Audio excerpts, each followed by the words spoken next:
on police harassment simply for asking questions of this government or choosing to voice an opinion on the state of affairs in our country.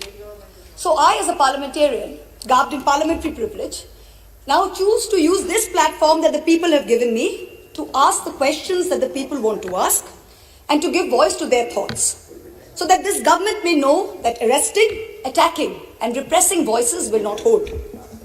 I trust my honourable colleagues on the treasury benches will not shout me down, that you, Mr. Honourable Chairman, sir, will let me speak for the entirety of my allotted time, and that Lok Sabha TV, paid for by taxpayers' money, will not turn the screens off. The American journalist Elmer Davis's words about the United States are just as relevant to the celebration of the 72nd anniversary of the birth of our republic. That this republic was not created by cowards, and cowards will not preserve it. So today, I speak of cowardice and courage and of the difference between the two. Of those cowards who hide behind the false bravado of authority, of power, of hate, of bigotry, of untruths, and dare to call it courage. After all, this government has turned propaganda and disinformation into a cottage industry, whose biggest success is the recasting of cowardice as courage. I will lay out various instances where this government has demonstrated courage. The government claims it has shown courage to bring in a law that questions on arbitrary parameters who is or who isn't an Indian. The Citizenship Amendment Act was passed in 2019 in this House on the pretext of granting citizenship to persecuted Hindus and other minorities in neighboring countries. At the same time, it threw into an abyss of insecurity millions of Indians who had been living in this land for generations. But the rules by which this act will be implemented were not yet prepared by December 2020, according to the Ministry of Home Affairs. The deadline has yet again been extended till April 2020. If indeed this government cares so much for those persecuted in neighboring countries, why does it miss deadline after deadline to notify these rules? And meanwhile, very many of us have mustered the courage to tell the government, "Kagaz nahi dikhayenge." Trying to exert central influence over Shantiniketan, Tagore's haven, is not enough to change your colours.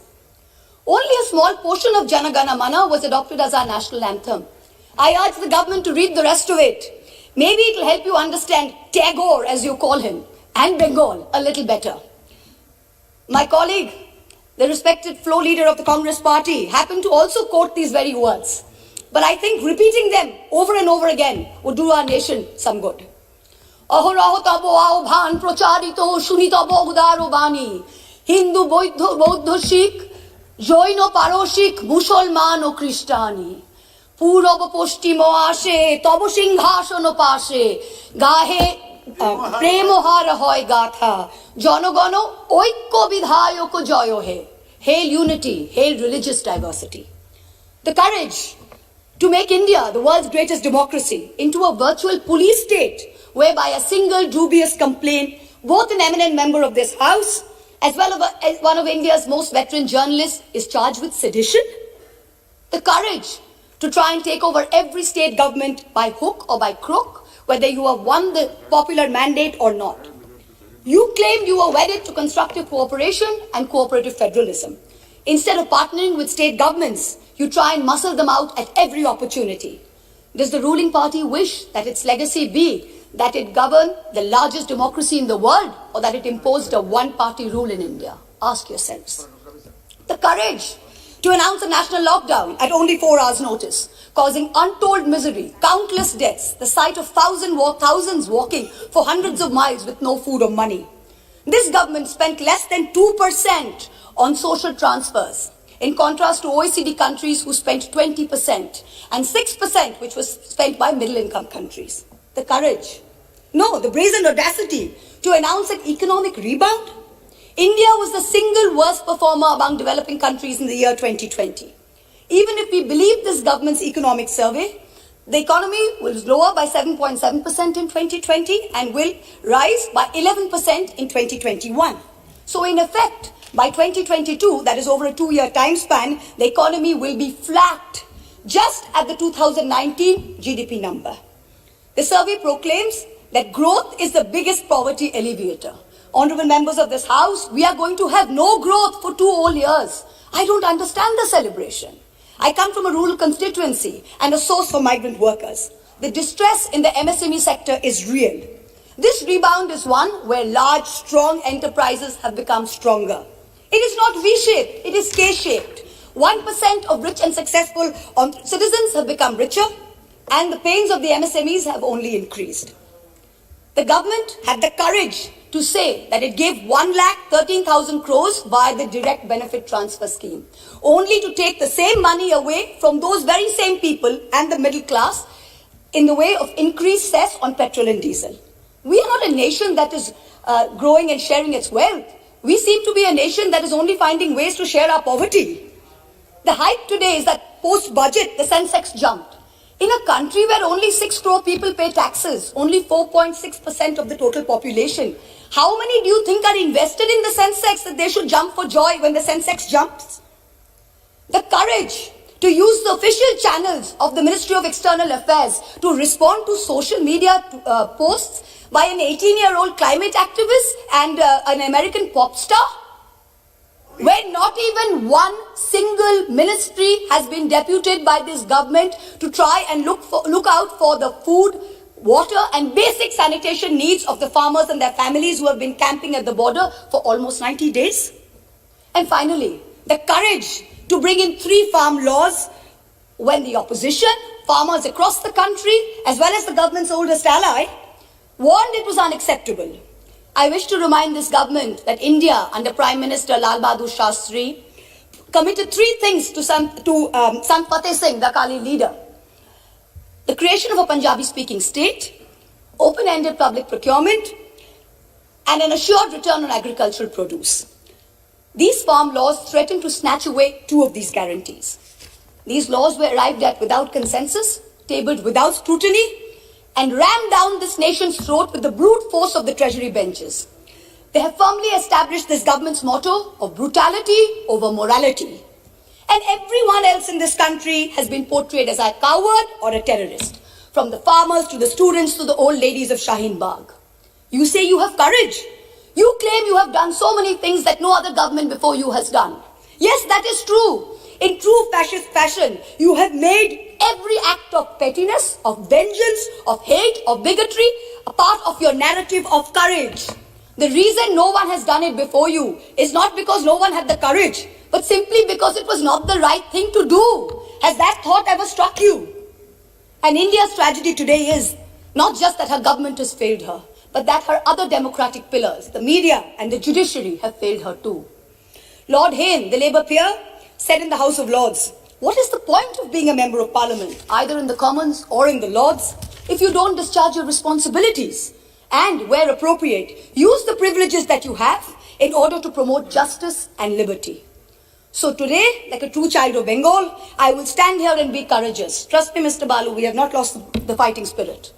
Even though the government spin factories will later portray it as cowardice or even plagiarism, I will lay out a few home truths by using my parliamentary privilege that guards me from charges of sedition and contempt for anything I say in this house. And Mr. Law Minister, sir, if you're present on the premises, with all due respect, this time you have neither the right to shut me up nor to try and get my words expunged from the record. The sacred cow that was the judiciary is no longer sacred. It stopped being sacred the day a sitting Chief Justice of this country was accused of sexual harassment, presided over his own trial, cleared himself, and then proceeded to accept a nomination to the upper house within 3 months of retirement, replete with Z+ security cover. The judiciary stopped being sacred when it chose to squander the greatest opportunity that any bench of the highest court of this land has ever seen to reinforce the founding principles of our democratic republic and to uphold the rights enshrined in Part 3 of our constitution. Instead, it let Mausa. 1 second, please. Please, Mau. He cannot discuss. Please, in the house. Please. You wait. And Nishikant is a point of order. The minister is on his legs. Please, 1 second, please. Yes, Minister. 352(5). 352 point of order, 352(5). Yes. Premchandra ji. She cannot discuss. 352(5). The Chief Justice, the conduct of the Chief Justice of India. Let the minister Here. Without giving the prior notice and approval of your chair.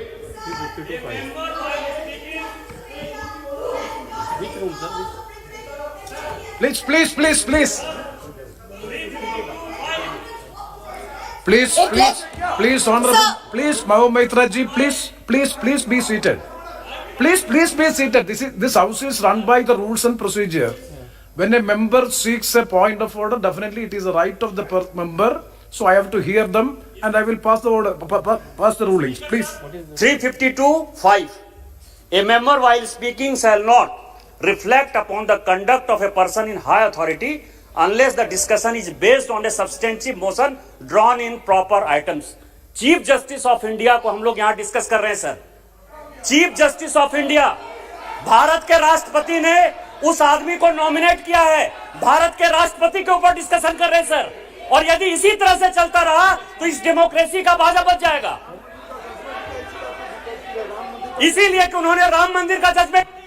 See. Yes, I am. Yes. Yes, please. Please, Saugat Rai ji, please.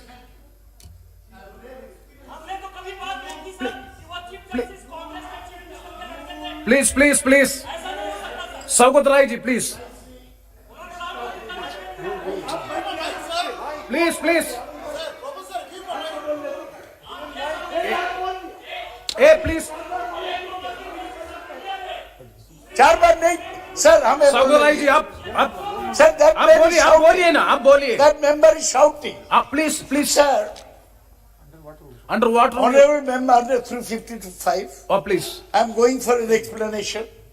When the honorable member Mahua Moitra spoke, she did not refer to any person by name. She did not mention anyone. And what? देखो आज आप कुछ नहीं समझते, बैठिए।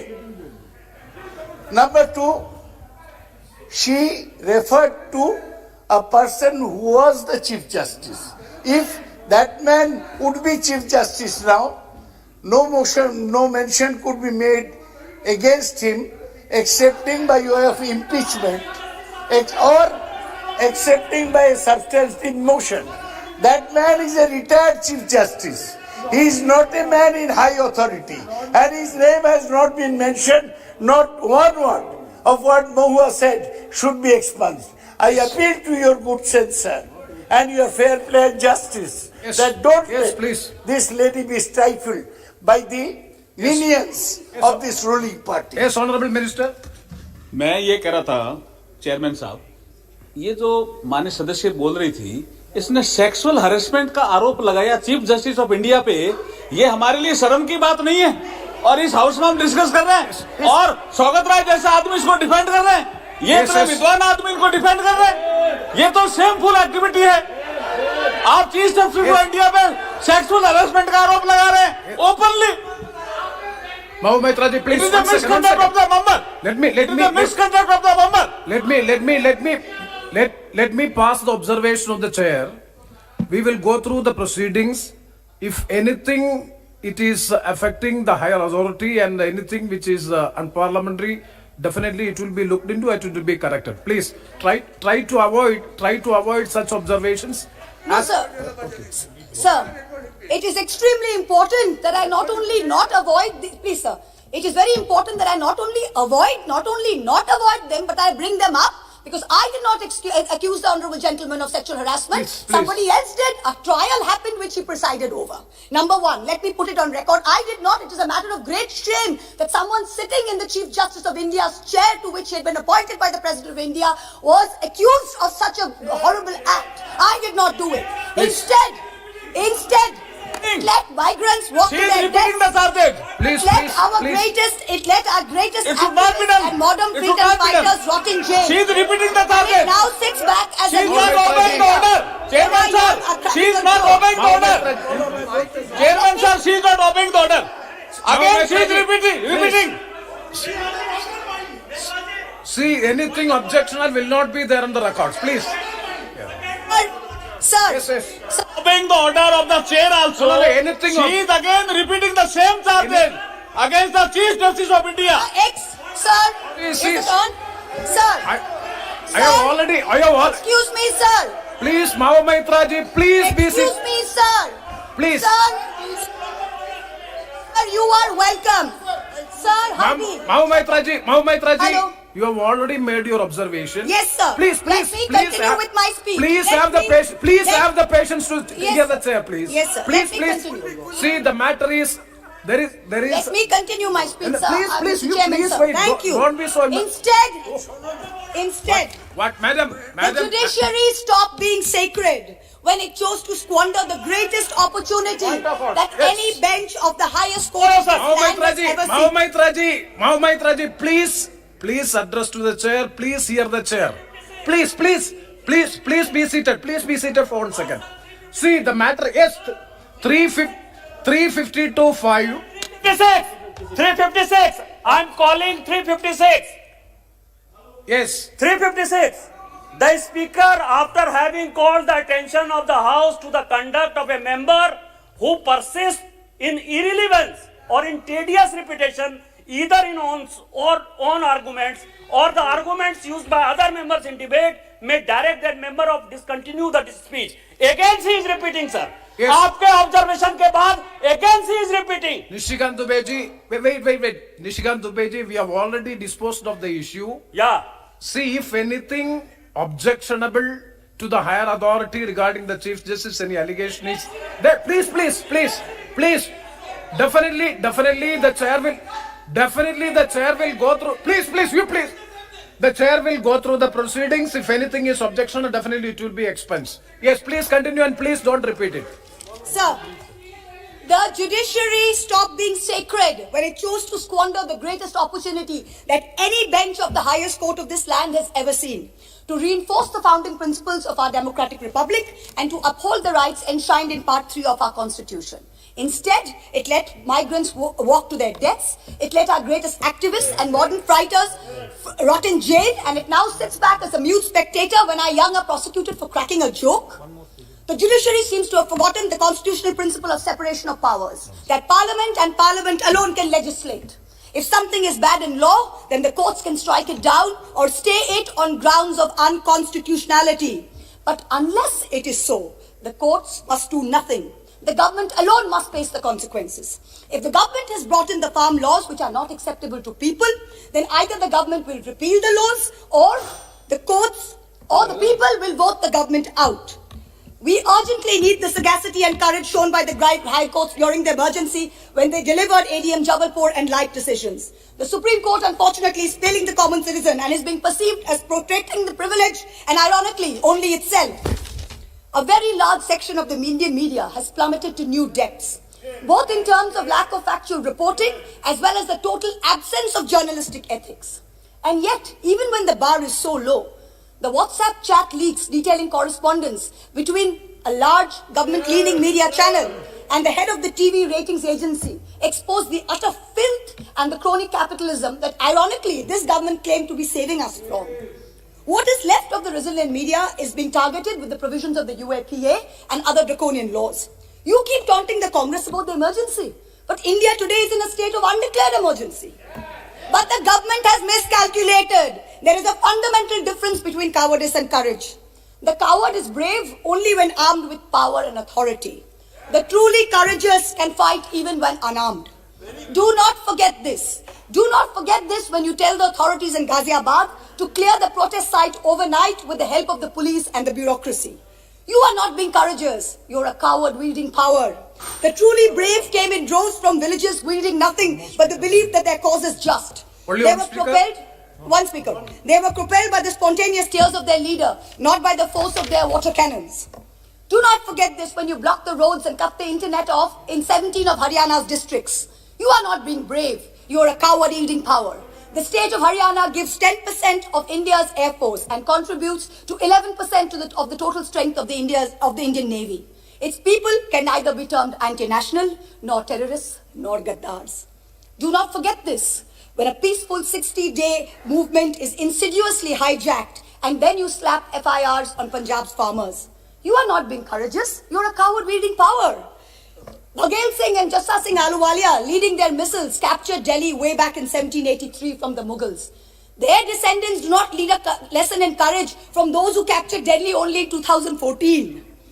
Tagore, in his poem, Bondi Bir, the Captive Warrior, an ode to Sardar Banda Singh Bahadur, wrote, এসে শেষে একদিন জীবন মৃত্যু পায় ভৃত্য চিত্ত ভাবনাহীন এসে শেষে একদিন that momentous day has arrived. In the 125th year of Subhash Chandra Bose's birth, the central government has made every attempt to hijack Netaji's legacy and weave it into their own fake, narrow narrative of courage. But this nation needs to know that Netaji had two clarion calls, both embodiments of his courage and his spirit. One was the salutation, Jai Hind. Today this government has replaced this national greeting with a narrow religious chant that it uses as a war cry to heckle, to bully, and to always remind the minority about who's in charge. Netaji's second call was Delhi Chalo. Chalo Delhi. This government falls over itself to pay lip service to Netaji. But in truth, you block the borders in Singhu, in Ghazipur, in Tikri with walls and spikes for all those who actually want to come to Delhi to tell you that much like Subhash Chandra Bose, they too will not accept any halfway house. Netaji told us never to lose faith in the destiny of India, and it is not India's destiny to be ruled by cowards. The time has come for us Please all to show conclude. courage. Please conclude. गिरते हैं शहसवार मैदान जंग में वो तिफिल क्या गिरे जो घुटनों के बल चले repeal or nothing. Thank you. Very good. Shri PV Mithun Reddy, thank you very much. Thank you, sir, for letting me talk on the motion of thanks to the President's address. Sir, I would like to bring to your notice